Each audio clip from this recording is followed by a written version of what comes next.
The Reach Leadership Series, very briefly, what we did it was probably about 6 years ago, we began bringing business people into a room.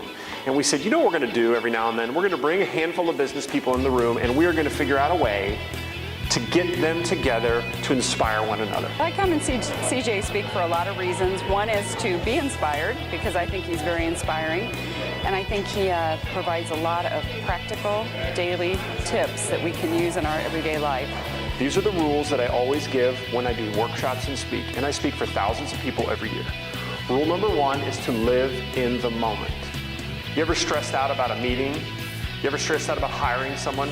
You ever stressed out about having to have a conversation with someone? What happens is you are going to the future, you are grabbing that trouble, and you are bringing it to the present and thinking to yourself, if I think about it now, I will be able to deal with it. Has that ever worked?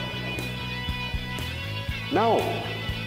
Live in the moment. What's unique about CJ is that he has logged thousands of hours in coaching individuals and businesses. And so when you hear CJ speak, he's not just teaching theory. He has a lot of experience and a track record of helping people actually make changes and move forward. Do the hardest thing first. You have to have a crystal clear vision. You have to begin with the end in mind. You've got to plan your week in advance, and when you plan your week in advance, you've got to have a set of fundamental key level 5 commitments you've got to get done.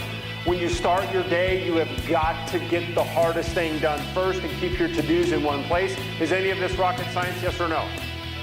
Okay. There's a couple things that I believe CJ differentiates himself from.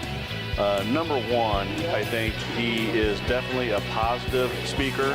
He sends out positive vibes, and I very much enjoy that. Number two, he always seems to get me to focus accordingly on the subject, on the topic that he's discussing that day. I'm going to give you the fundamental best practices for time management. Absolutely fundamental best practices for getting the most out of your time. Best practice number one, and these go in order, is begin with the end.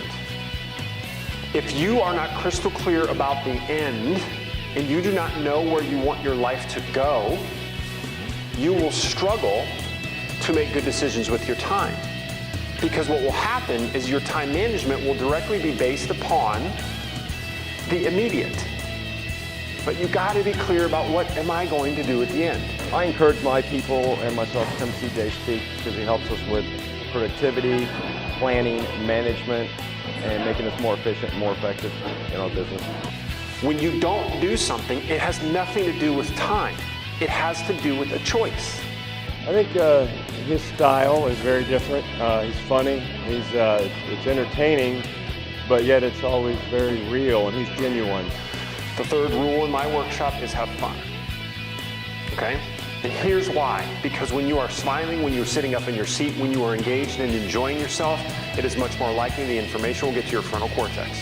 I've seen CJ inspire a lot of people.